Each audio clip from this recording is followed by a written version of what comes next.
We're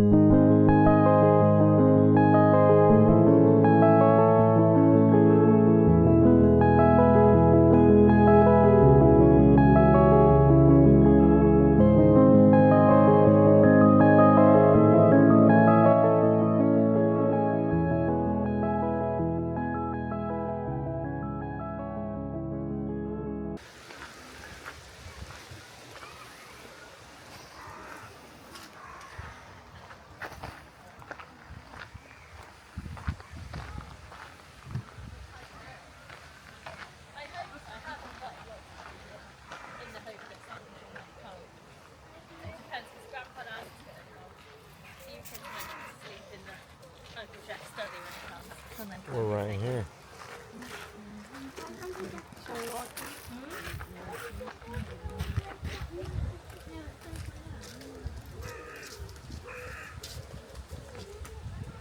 Yeah.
They'll hurt you, not kill you.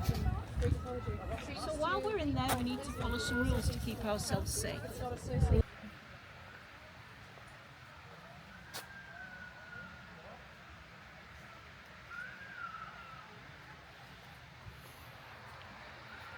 Wow, this is all bamboo. It's like quiet in here. Yeah. Like a sound dampening. Yeah. Yeah. Wow, I mean it's super dense. Look how thick it is in there. Alright, where are we at? We're in the bamboo labyrinth at Alnwick Gardens. Alnwick Gardens in the United Kingdom. We're in the bamboo section and it's completely covered in bamboo and it's eerily quiet in here. It's pretty cool to hear just I mean it's dark too. It's like it's a pretty weird feeling. It's very cool in here.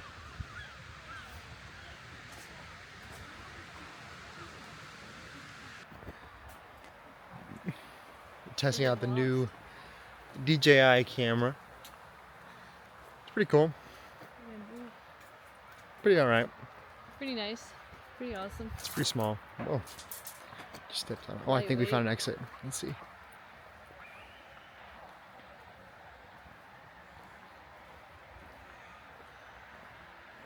Nope. We're in the center. Just an opening. Is this the center? Is it Latin? Radius, algemus, noon, fortune, toe, midnight. What's up, guys? It is the next day. We just went to Wimbledon Gardens. Alnwick Gardens. Alnwick Gardens. Yep. And Now we're going to the castle. We're going to eat breakfast. We're going to go to the Alnwick Castle. Yeah, it's the Alnwick Gardens. So you saw us walking around. The gardens, you saw the big waterfall. We went to the poison. They have a whole section of poisonous plants there. And it was pretty cool. They had like the plant that you make ricin out of. What is it? It's a bean, rice, castor bean stuff. They had cannabis. They had all kinds of weird plants there. Stuff that you don't normally see in the States. Yeah.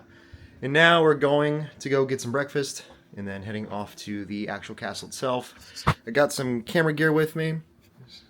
Using. So this is the first time I'm actually using this. This is the DJI Osmo. Where's my hand at? Oh, it's like way up there. Let's move down a little bit. Yeah. So I got my Trident True Canon F1. I have a 50mm f1.4 on here. I'm shooting. It says portrait on the back, but I'm actually shooting Kodak Gold 200. That's what I'm shooting. I have another roll of Fujifilm of a Fuji C200, and then I have another roll of Portrait 400. So then my wife is using her camera. Look at this bad lady right here. Her little Fujifilm X106. This thing is like a gold brick around her neck because of how hard these are to get. But yeah, she loves this little camera. And the new strap. She's got a new little Peak Design strap. Yeah, for the wrist. Better than what I have for my camera. And then I also have my my Sony. It's in my backpack in here. You can't even really see it, but yeah, there she is. There's my Sony. Chilling in the backpack. So that's kind of like the staple camera trifecta. I'm going to use this DJI Osmo for like vlogging and tracking, because I'm not using any sort of external microphone. This is straight from me to the Osmo. And if you don't know what the DJI Osmo is, let me go over here to this mirror. Close this door a little bit. It's a gimbaled camera right here. So you can see if I move it, rotate it left and right, you can see how it still stays balanced.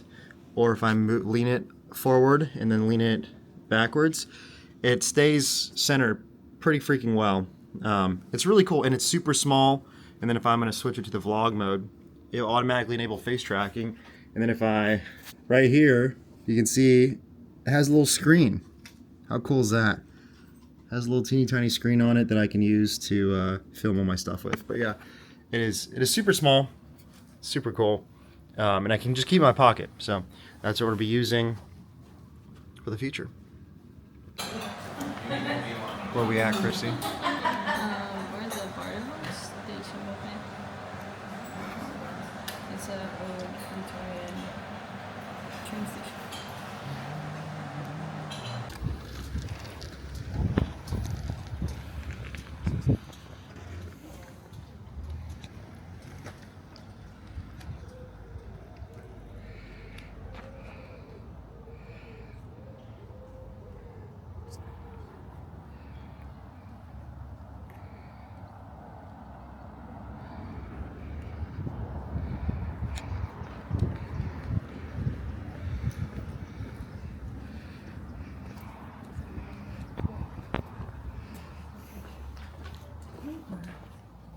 Where do we go from here?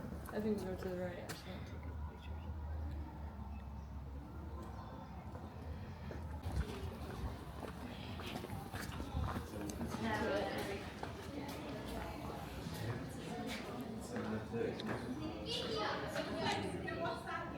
So, they do have the Alnwick on location tour. The meeting point is the Inner Bay. You want a map? No. Just want to hard charge it. Hard charges too.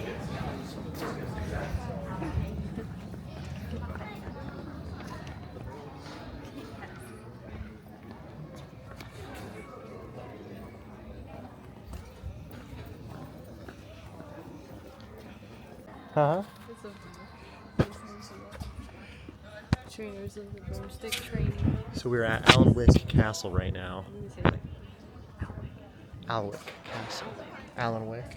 Yeah, I think they say that's Alnwick Castle. So right behind us, right in front of us, is where they filmed some of the Harry Potter series.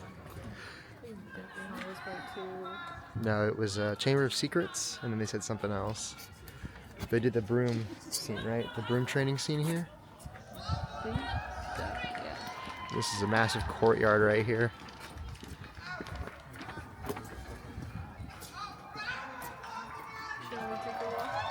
Yeah, let's go take a walk.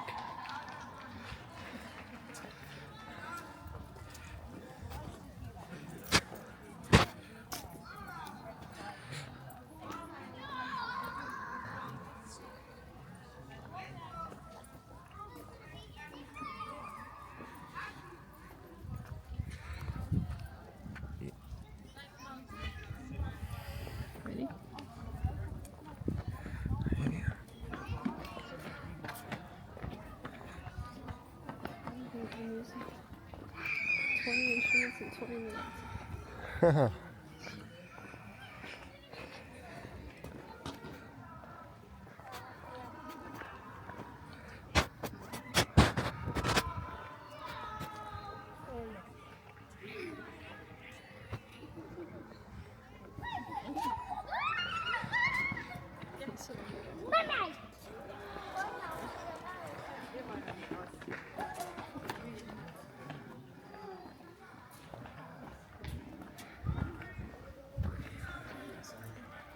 So we just came from that way.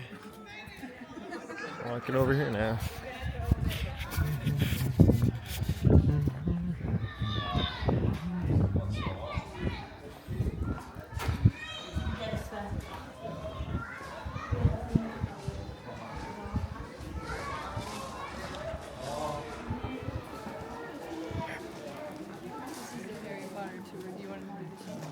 Of course I want to do this one. Fantastic fan, love to see it.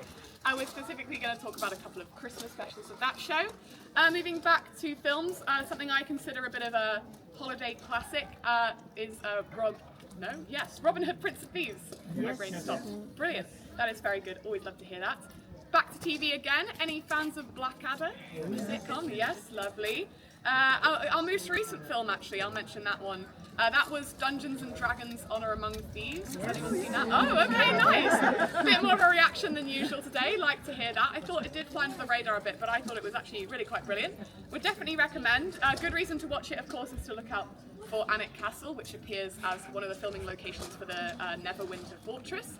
But the most important reason to watch it or perhaps revisit it is actually to look out for me, because I appeared as an extra for the filming. So if you look for a mud-covered peasant behind Chris Pine, it could well be myself. Yeah, and do save your autograph request at the end. Now, perhaps our most unexpected film, Transformers 5: The Last Night. Yeah. Any fans of that one? Yeah, okay.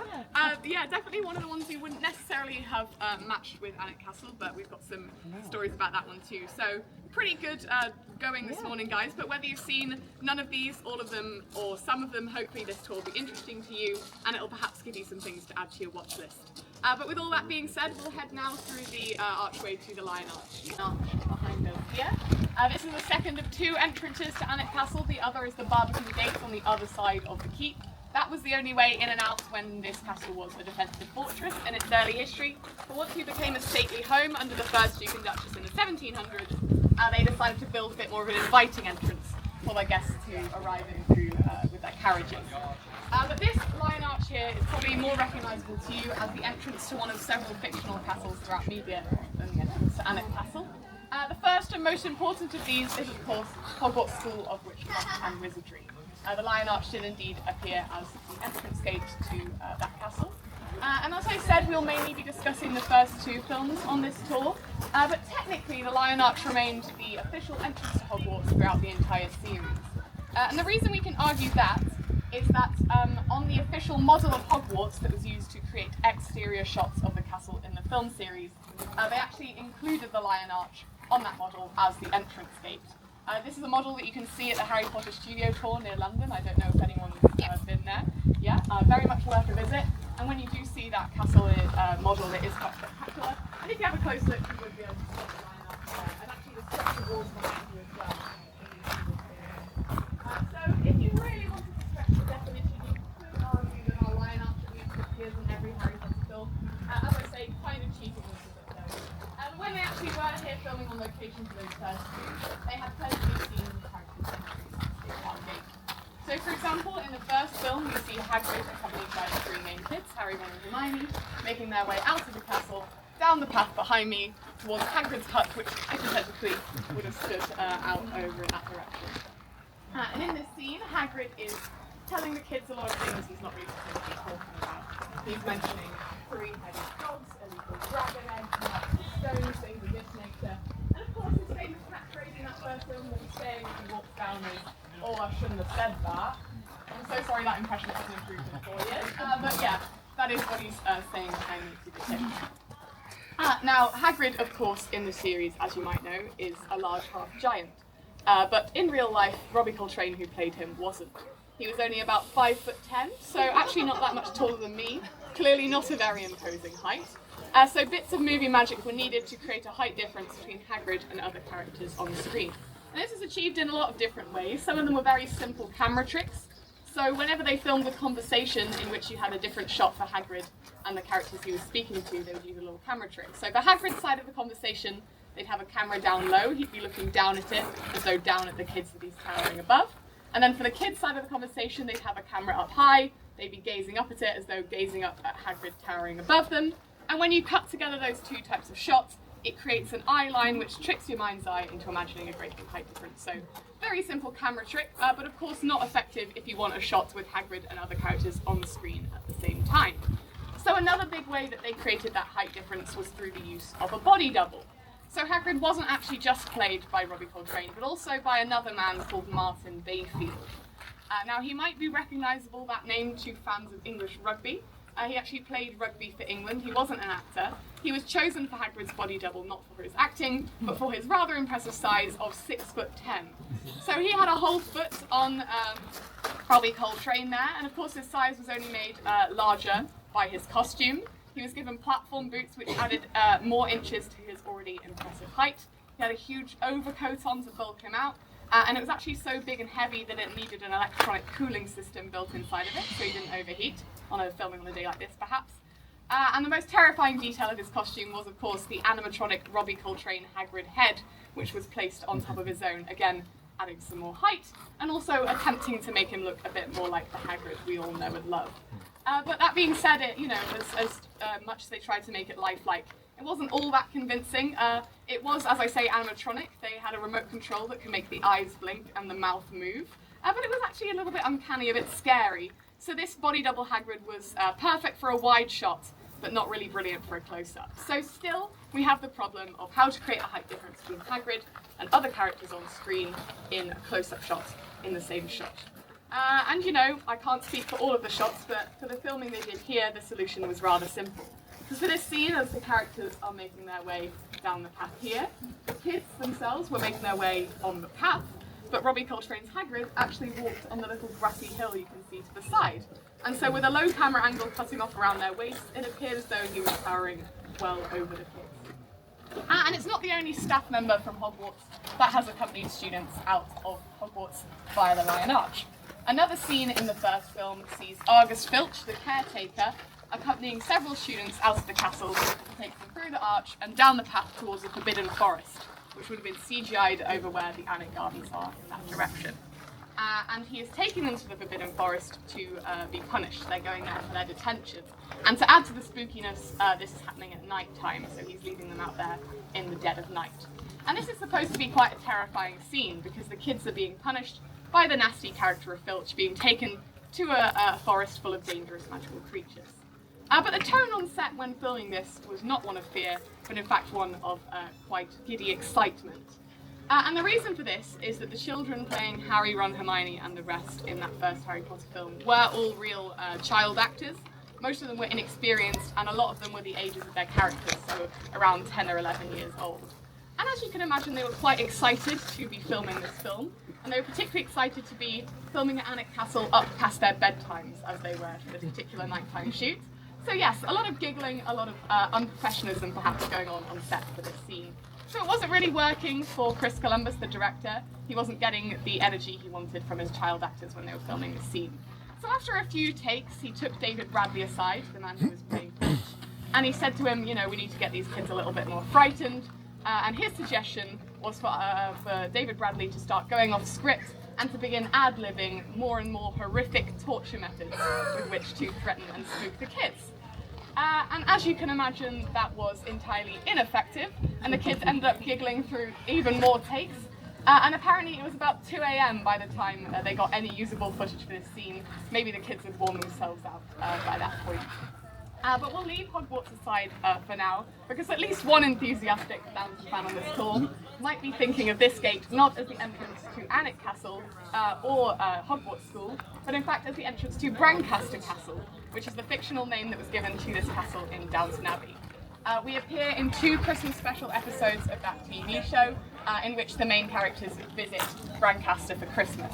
And in that first Christmas special, they begin their visit by driving their lovely vintage cars up the driveway and heading into our Christmas birthday.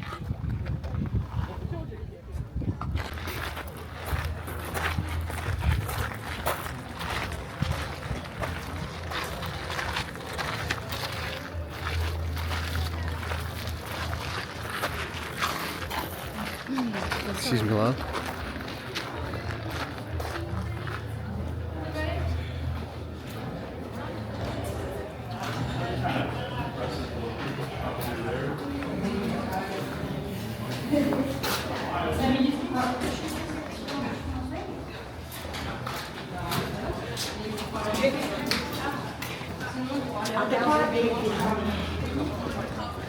Made its way right over these walls here and crash landed near that tower in the back corner in a particular magical tree that you might remember. This was the Whomping Willow, of course, which isn't just any magical tree, but in fact quite a dangerous one. And so when the car crashes into it, it springs to life and begins to attack the car and the boys inside. Now, few health and safety concerns from management, so in the end we didn't have a real Whomping Willow planted on the grounds. It was largely a CGI tree in the back corner. But not all computer generated. A lot of practical effects were used in the early Harry Potter films, and for the Whomping Willow they actually ended up constructing a large rig of animatronic tree branches, looked kind of like the top half of the tree. They could nestle the car inside that, and the whole thing could shake, and the branches could move as though attacking the car. And when I say car, I do of course mean the 17.5 Ford Anglia. I'm sorry if anyone here is a classic car fan, because I have to inform you that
Okay, I think we are once again reunited. So yes, we've made it into the inner courtyard, which, as I say, is nestled inside our sort of donut-shaped keep that you see around us. And before I go on with the film tour, I'll just point out one of my favourite little history tidbits. The archway we just walked through here with the chevron carving on it, that is actually the oldest stone carving the castle that still remains. That dates from the early 1100s, so it's known as our Norman Arch from the original castle. But yeah, this courtyard here that we're around you, perhaps it's recognisable to you not as a Hogwarts, as a Panic Castle courtyard, as a Hogwarts courtyard that we spoke there. Although maybe when you think of Hogwarts courtyards, you think of something a bit larger, squarer. That's the kind of location that was used a lot, especially in the later films. But back in the first film, they also used this area for the active scene. And there's one in particular that is quite well known. And this takes place after Charms class, in which Harry, Ron and Hermione learn the application of charm with Guardian Leviosa for the very first time. And you know, they're very early in their school careers here, so not all of the students are able to grasp the spell first try. Of course, Hermione has mastered it. She's one of the cleverest witches in their year, but on the other hand, Ron is struggling to come to terms with the spell. And it seems like maybe his pronunciation is the root of the issue, as you might remember. And Hermione ends up stepping in and gives Ron a little bit of pronunciation advice. And Ron doesn't take this too well. It's unasked for, and you know, maybe it hurts his pride a little bit. Maybe Hermione's being a little bit rude. But either way, Ron is quite unhappy with Hermione. And so after class, he leaves with Harry and Dean and Seamus. They walk through this porch here and through the archway in that direction. Ron's grumbling to the others. He does a bit of a mean impression of Hermione that I won't attempt to replicate. And he says things like, oh, she's such a nightmare. No wonder she doesn't have any friends. Not very nice things to be saying, especially not as Hermione happens to be right behind Ron. overhears everywhere. He says, Charlotte barges past him and runs out through the archway over there. And of course she ends up crying in the girls' toilets, where she is then promptly attacked by a mountain troll. So not a great day for Hermione overall. But luckily for her, Harry and Ron come and help her out, and together, using the spell that they've just learned in Charms class, they actually manage to defeat the troll. And this scene ends up cementing their friendship after a bit of a rocky start in our courtyard here. So yeah, quite an important and iconic series of scenes in the first film that we were part of that.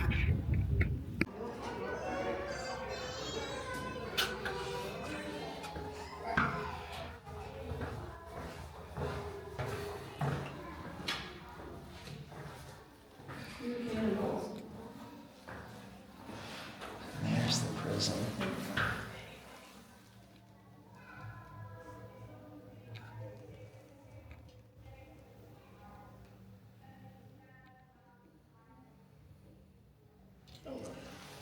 We got rockets on it.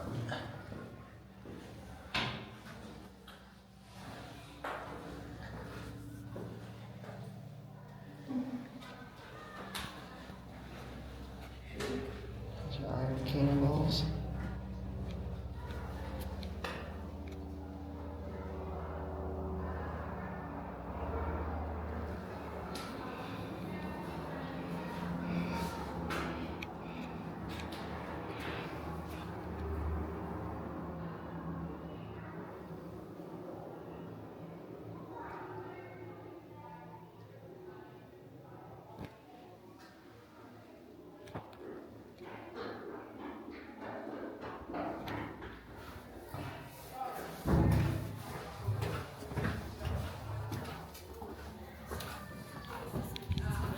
Yeah.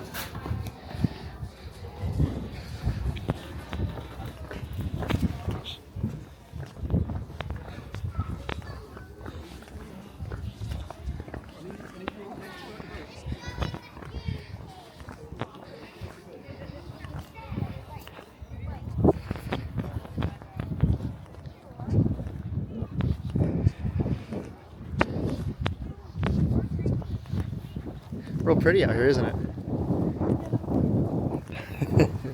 It's pretty much a perfect English day out here if I ever seen one.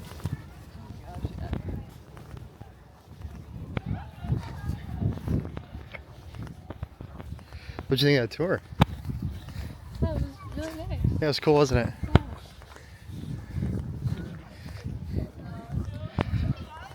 I like her humor. That's how mine is.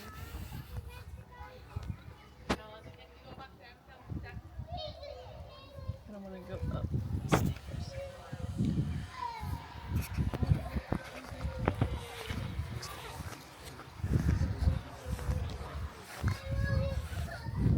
How do we get up?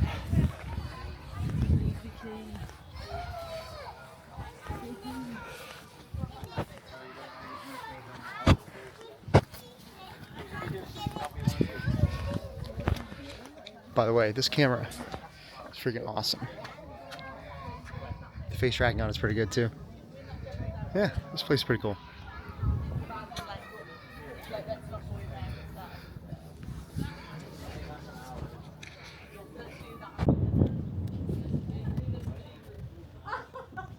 I think this is an emergency. Wait, do we want a picture of all of us? Wait, do we have a picture of us? Can we do a selfie?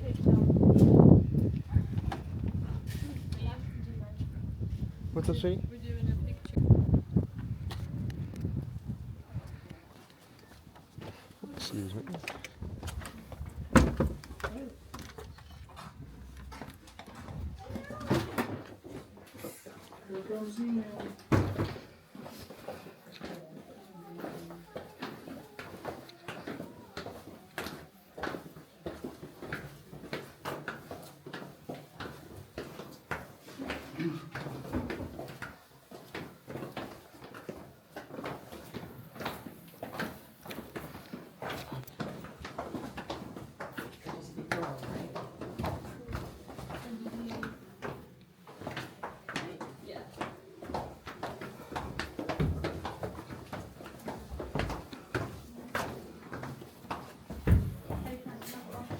Yeah, I've got C and the T.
Oh, they're pretty.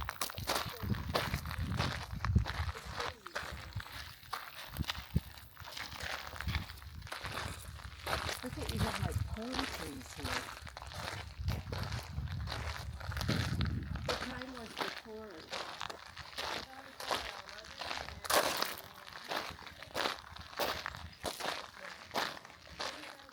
Little scrubby apple trees.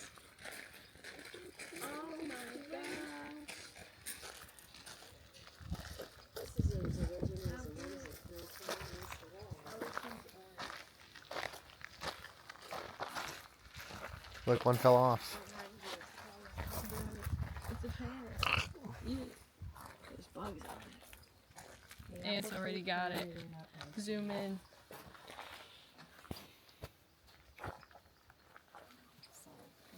Pretty cool, huh? Apple tree planted in our orchards are from East Anglia, including varieties from Norfolk. But did you know that cultivated apples originate from Kazakhstan? Oh. Apples, as you know, were introduced to Britain by the Romans and have been part of the Norfolk landscape.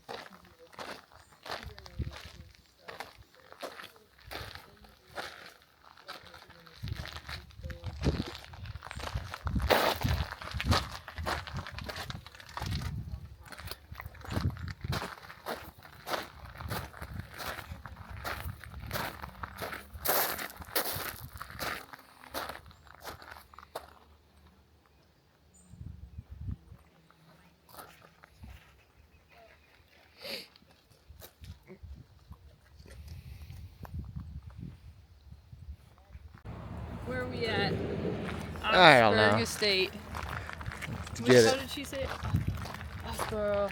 Oxburgh.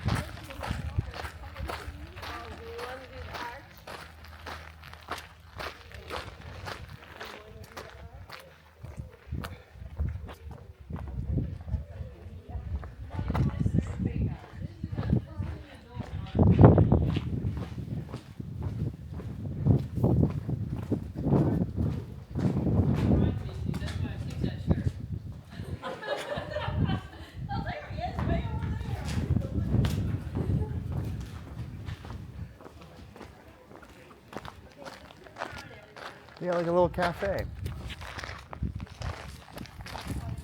Let's go.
around the house, you can Right. see all the different ages. Yeah, we were going to do the tour. Yeah.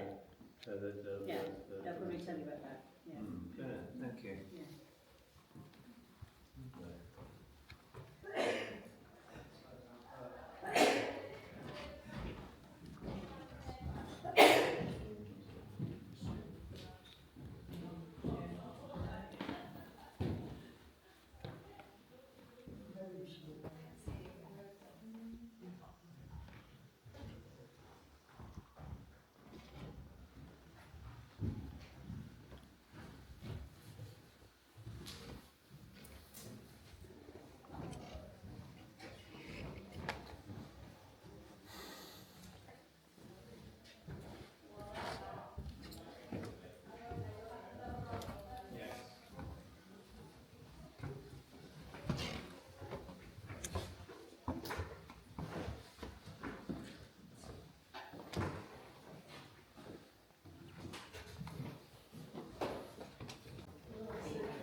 Oh yeah, it is.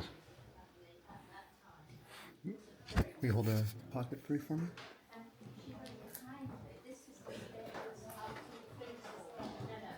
Too bad there's no like wrist. Hmm? Too bad there's no wristlet for this There thing. is. I just didn't put it on. Oh yeah, I feel like I'm gonna drop it.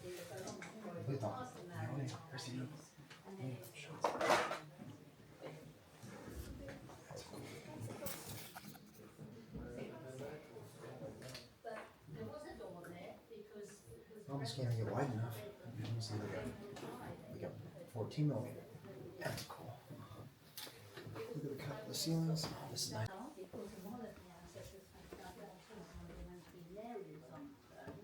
We've got the whole world in one book. And we've got C-long calculation, which refers to the gentleman's Code of Signals 1926. who married into the family. Up in as growth, it's tied to this money. So C-long calculation. It's kind of pretty.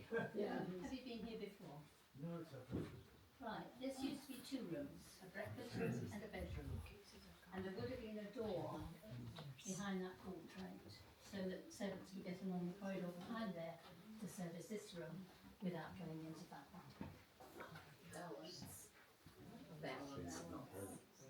Now, symmetry was the name of the game in this design. So you have a door there, you have a door there, you have a door here, you lose a bookcase. So you have a jib door. Oh, that's so And those, cool. of course, are books. Look at that. That's super neat. That is so cool. Yeah. Did you catch why I was saying why it Yeah. was done? Yeah. Thank you. Because it's about the design being symmetrical. Mm-hmm. Now, you know why there's a jib door, but you need to come and have a look at some of these titles. So you've got 6 volumes of Les Imposteurs. You've got volumes of La Porte, the door. You've got records of the Tower, because one of the ancestors was governor of the Tower of London in Queen Mary's time. You've got Le Monde, the whole world, in one book. And you've got seal on calculation, which refers to the gentleman at the far end whose bust you can see. Mr. Seal. Probably a nice bloke, a bit tight with his money. Tight with his money, yeah. So he's only been on the door for 200 years, so just Yeah. beware what you're remembered for. And just behind you, sir, this is done in a similar way, and that was the drinks cabinet. This is a family who lived here with the same ways that we deal with families in many ways. And making sure that your design is right. So this was 2 rooms, a breakfast room and a bedroom, and the door behind the portrait is opposite you. Now the portrait is of the baronet's brother at the time. We're talking about early 19th century. And as a Catholic, he could not be anything more than a foot soldier in the British Army. So he joined the Austrian army, and that's why his battle wear looks a bit different to the stuff that our men would have worn. But he could therefore have been in the cavalry. But we keep him on the wall because we were all fighting Napoleon at the same time, so he was on our side.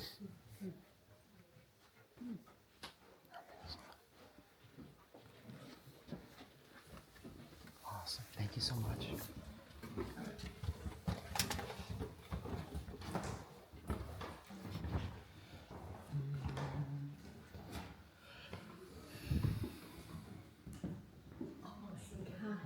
There's so much scrolling and wood carving.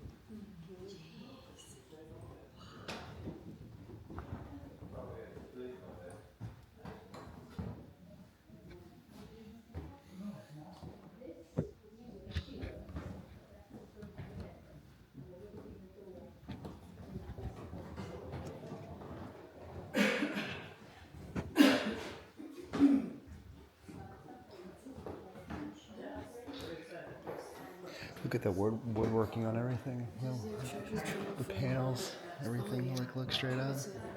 It's all, the roof is all decorated. Shows that they got things from their travels, like across the world.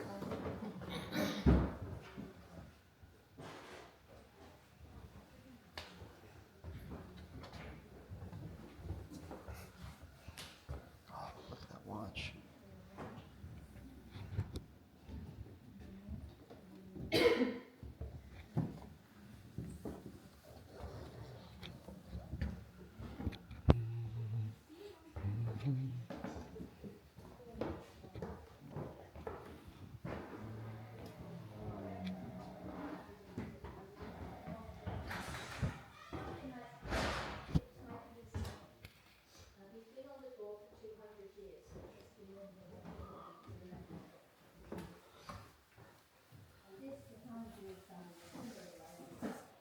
It's a letter seal in the shape of a leg.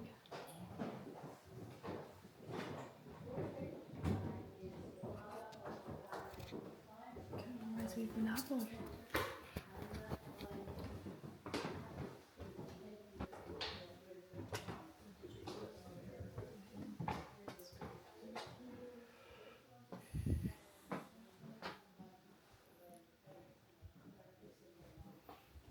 Wow.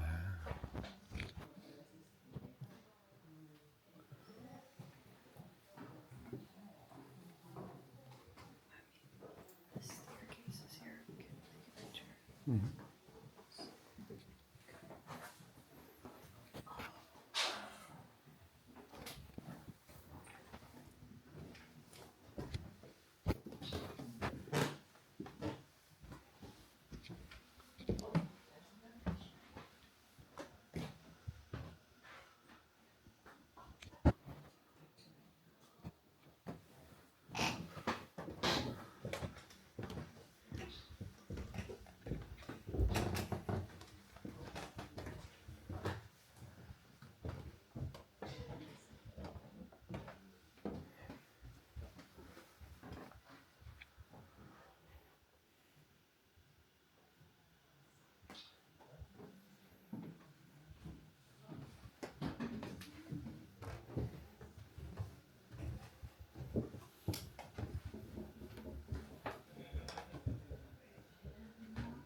stairs, because it was not unknown for that to happen in big houses. And they wouldn't have had all these names to help lift these things up higher. And it is quite a substantial piece. The other option is that it may have been brought in sections, because I don't think it's in a lot of some of the furniture downstairs that you will have probably seen already is repurposed. In the dining room, there's a big serving sideboard at the end of it that you might have seen. Now that was made in around about 1805 in its current form, but parts of it date from the late 1600s, the base, and the top is in bed, and the business end, the work surface, is actually a bit of old parquet floor, but it's over 200 years old in its current form. So that's a family trait to recycle and repurpose. That bed is the same, that's been repurposed from other things as well. Allocated aside, how much more in here is there to look at? You've got the priest's hall. So we need to go back out that way now. Straight down the stairs. Wow. So they were digitally. 1510. There's a lock and everything. This is the oldest piece of furniture in the house. From 1510. The big one there is certainly in panels, and the best place to stand to appreciate the front. Now it wasn't me that made that crack in the floor, but if you stand here, you get the best view of it. But you can see that there's a join here, one there. Oh yeah. There's another one there, and so it's been put together. Now I wouldn't want to have to pay the bill, even for modern day, because much before then it would have been photographed.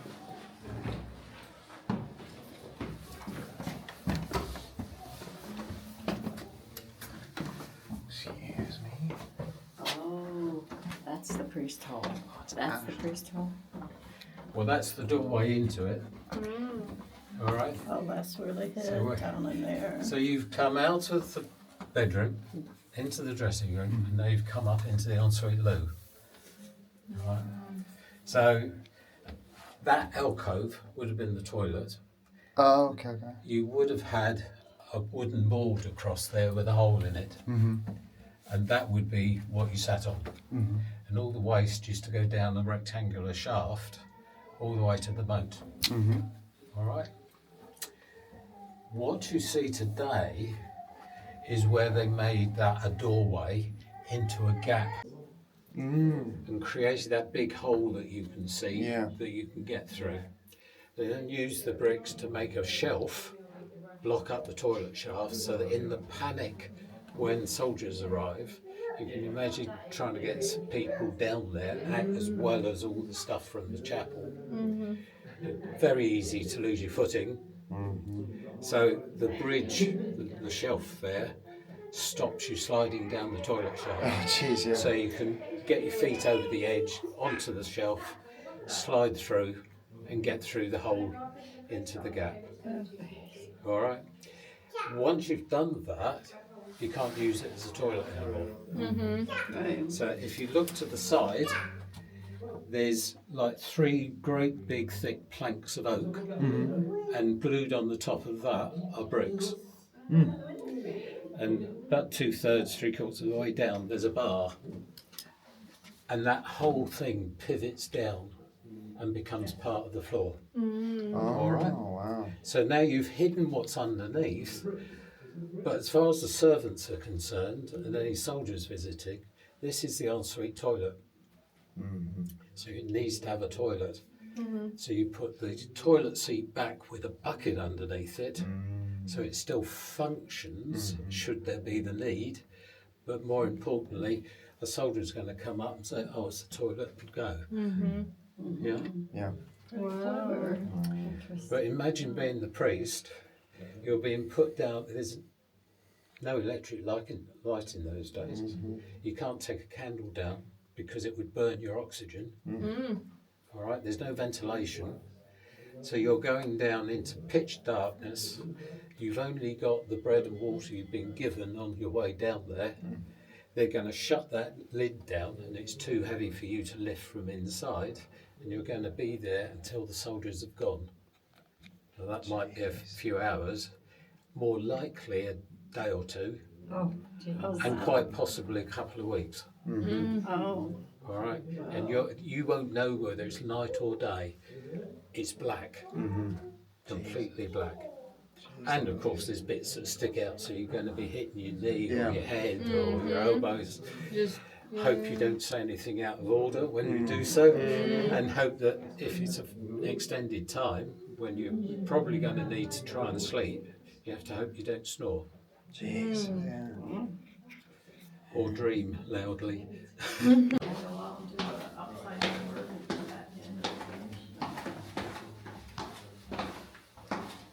do we get out of here? I'm thinking we don't have time, Mary. Only because the other place. The soldiers are coming.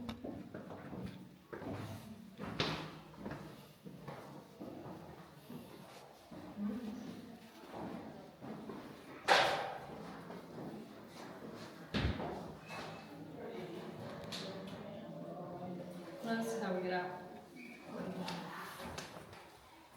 Please close the door behind you. Be behind you.